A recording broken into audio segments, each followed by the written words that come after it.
is Esmer Aysel, and today we'll be interviewing model and firefighter Marty Vinson for Azyla magazine. So, who are you?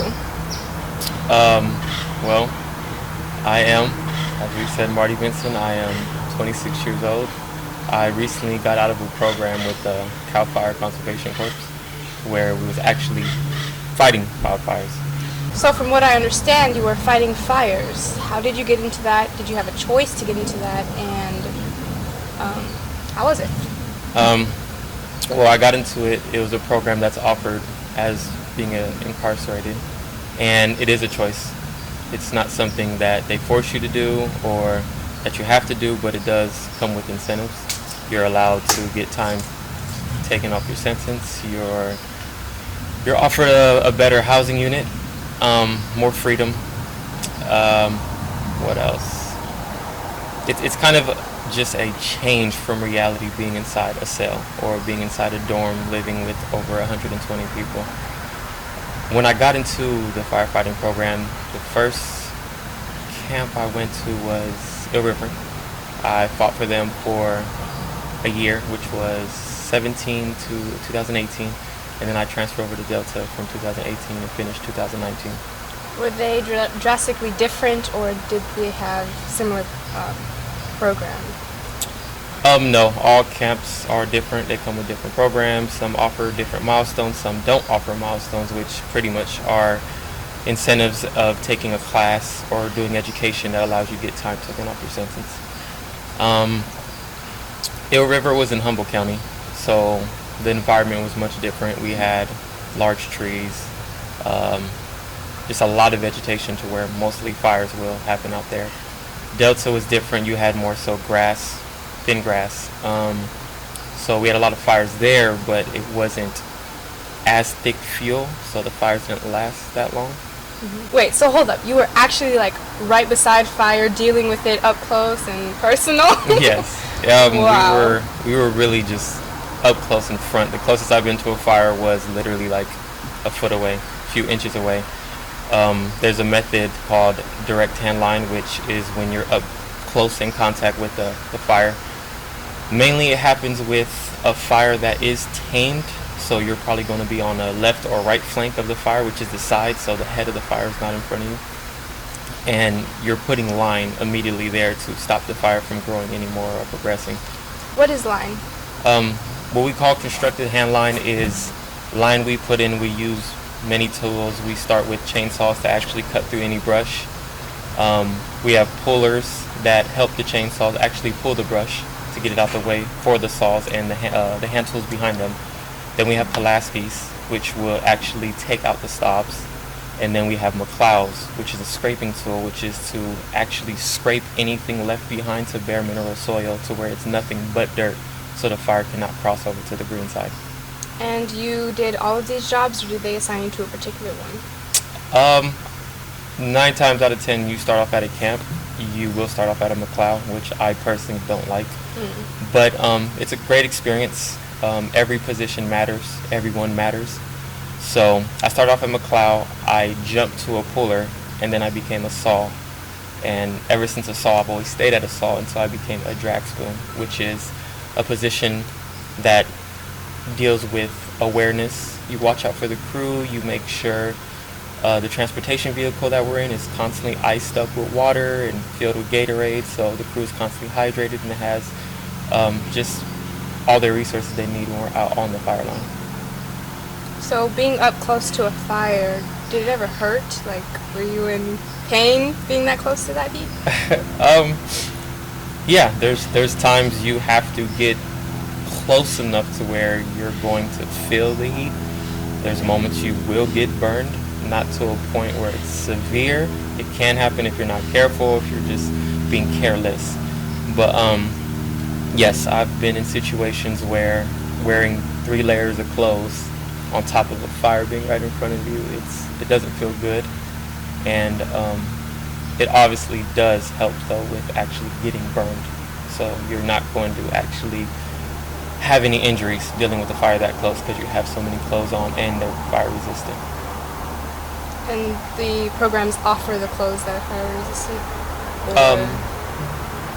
they provide you with everything. You come, you get the regular jeans, the regular shirt, the regular button up. But when you actually are on a fire, you are given what's called nomex, and actually fire-resistant clothing, your top and bottoms, and they have straps on them, which are like built-in blousers to actually keep from anything from coming in. And you are provided with fire gloves, a helmet, a fire pack, which we call web gear. You hold all your water, your food, your emergency supplies in there, your fire shelter. Yeah, pretty much you get all what they would consider your proper PPEs. So what do you think the most dangerous situation you've ever been in? The most dangerous situation would be the Mendocino Complex, which happened in 2018. It was a situation where we were doing what we call a backburn, which is when there's a fire and we obviously know that this fire is going to cross this line, it's going to cross this road or this highway. We prevent it by putting fire on the opposite side to allow it to meet up halfway to put the fire out. And during that process, we were doing it, everything was going well. And then it went into a drainage, pretty much. And with the drainage, it has built up heat because there's so much fuel and it acts as a pocket. So it built up heat and actually started fire even faster. And with that, it jumped to the point where it actually threw embers. What do you think is the most effective way to put out a fire of that scale? The most effective way? From situations I've been in, I would say the most effective way is first safety. So if there is a fire, if it's a large fire and there's a lot of heat in it, I would say we would get a helicopter to drop the water on that fire to try to slow it down, to take out some heat on it, and then allow dozers, give enough time for dozers to actually operate some distance in to put in line, not only to stop the fire, but put an even wider line. So when it does reach there, if the heat is built up, it's not going to throw anything over, or the line's wide enough to where it's not going to connect to the green on the other side. And what is a dozer? A dozer is an operated machine that CAL FIRE has that allows people to push debris out the way, regardless if it's bushes, if it's a huge tree. Depending on the type, you have type 1, 2, and 3. 1 being the biggest. Those dozers normally knock down the bigger trees, and it just helps us actually put in line quicker and more effective.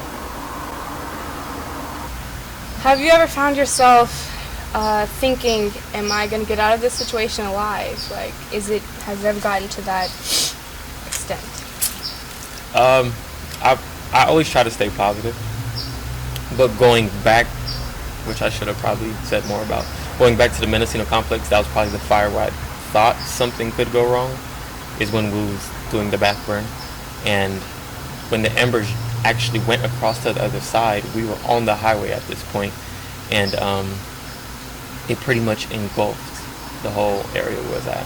So we had to actually run from the highway to just the other part of the highway, trying to get away from the fire to a point where it wasn't close enough to burn us, but the fire was big enough to where the heat could cause damage.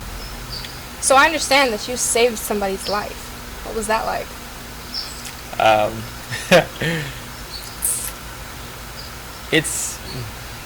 I feel like the situation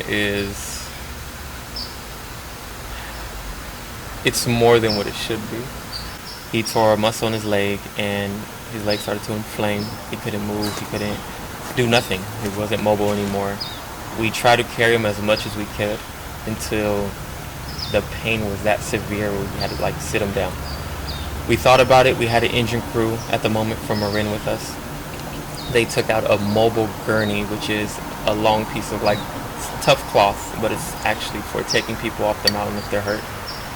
We put him on there. We tried to take him up the mountain. It just wasn't working. He kept sliding off of the gurney, and it came to a point where we were even going to ask for a medical evac, which is a helicopter that comes in to take somebody off the mountain if it's that severe. Well, two things that were wrong with that was it was nighttime. CAL FIRE helicopters do not have infrared, so they can't see at night. And then you have the situation not being like threatening, so they're not going to risk not being able to see for someone who's not really that hurt. So it came to a point where I didn't want to bed down on that mountain. It was cold. I didn't have my jacket. So I just volunteered myself to say, I'll put him on my back and I'll take him off the mountain. And by the time we got him off the mountain, it had taken about like 3 hours, and it took a toll out on me. I have never felt that weak before.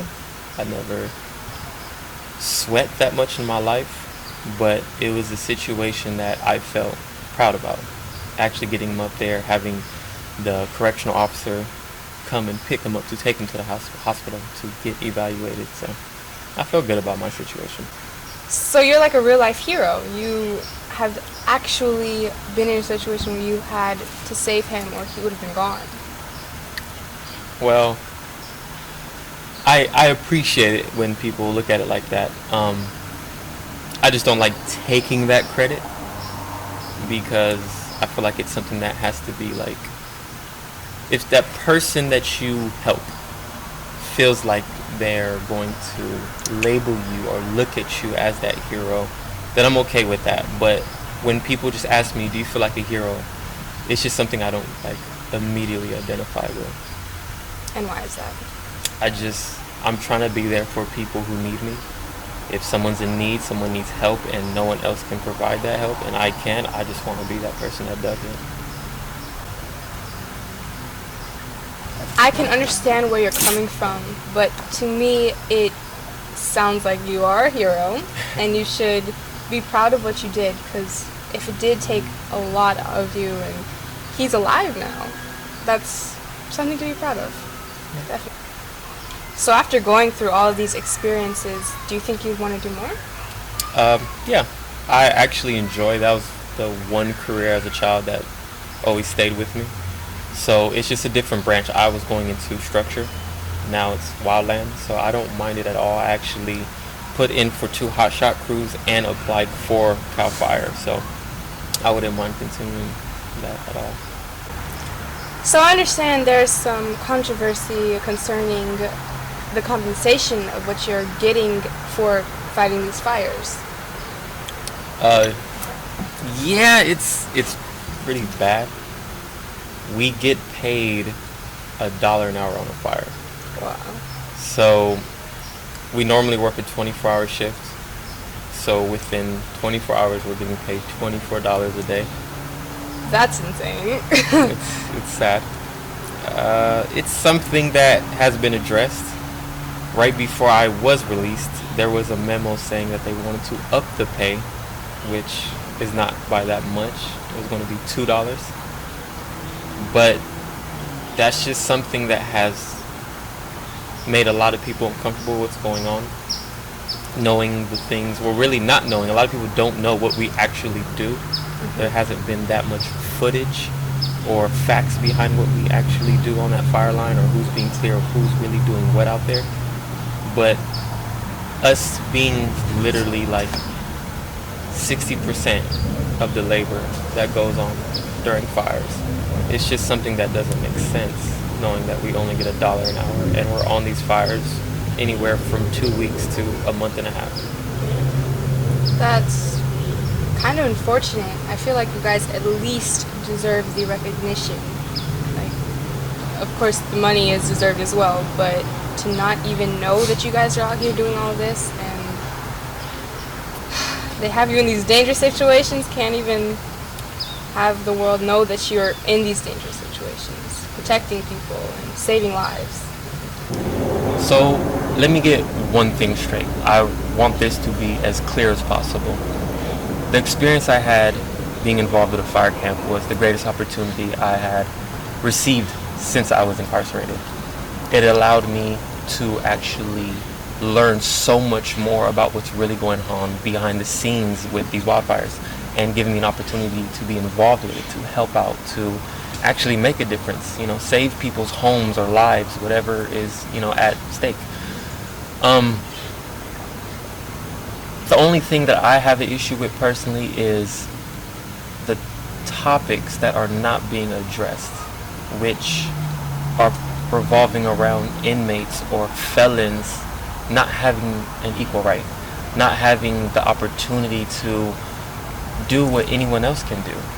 And I understand there's a crime that has been committed, but what has to happen? What has to change? Who has to speak up to allow people to realize we're all human?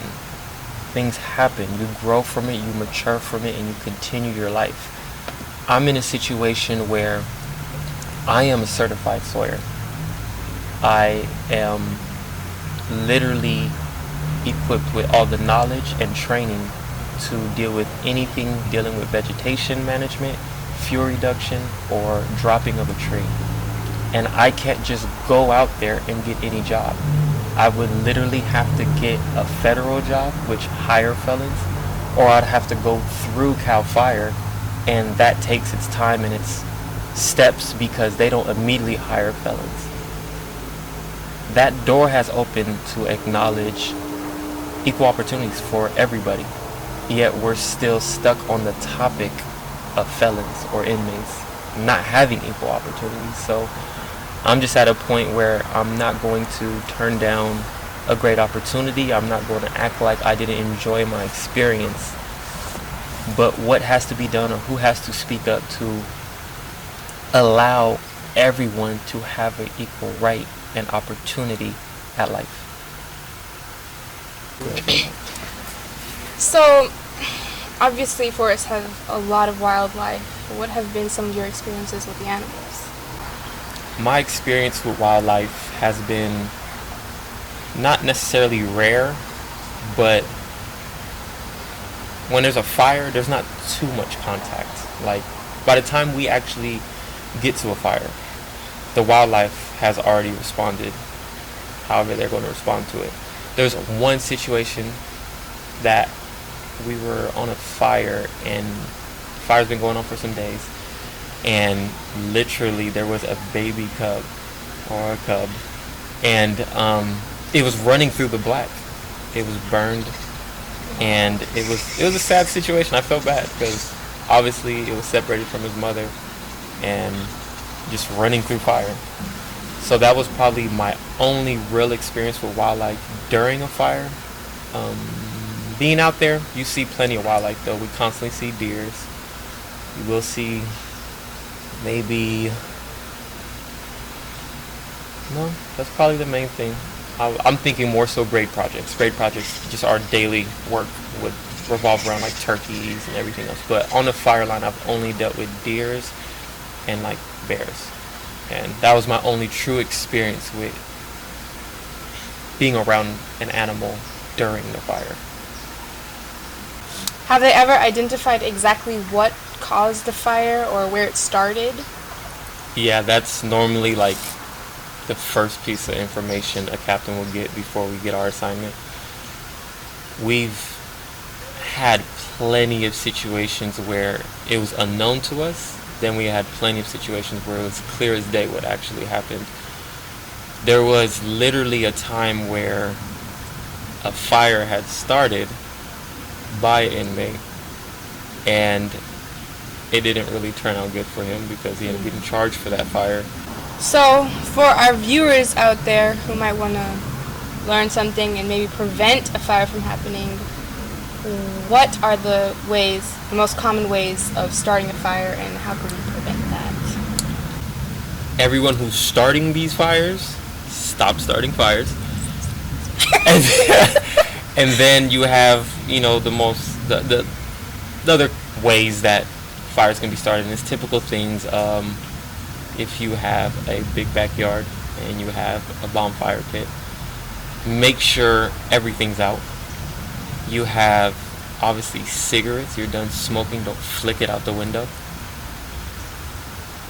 Just really be conscious of what are you doing when you're dealing with something that can start a fire. A lot of people don't really understand how fires can start or they feel like since there's not an actual active flame to something that a fire cannot ignite. And that's not the case. There's been times where a tree has burned down and there's still heat in its root. And literally that heat in the root can travel underground and touch another root and start a fire through that root and actually burn that tree. So it's just being aware of whatever you're setting fire to. Make sure it's out, double check, put water on it. Just don't be careless about it, because obviously we can see with the last few seasons these fires have been devastating. Plenty of people have lost their lives and plenty of people lost their homes. It's just not worth it based off you not making a very careful decision. Thank you for coming on Azyla Media and being my first interviewee. It has been a pleasure. It's a pleasure having Thank you. you Thank for you. everything that you have done for our environment. I appreciate that. Thank you. Thanks for watching. I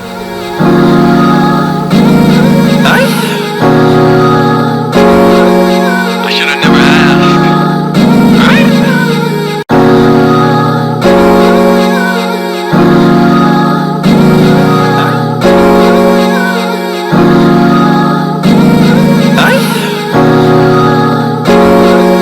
I should have never asked. Hello, my name is Esmer Aysel, and today we will be interviewing Marty Vinson for Azyla Magazine. While we drink my mother's... Hold up. Drink my mother's milk.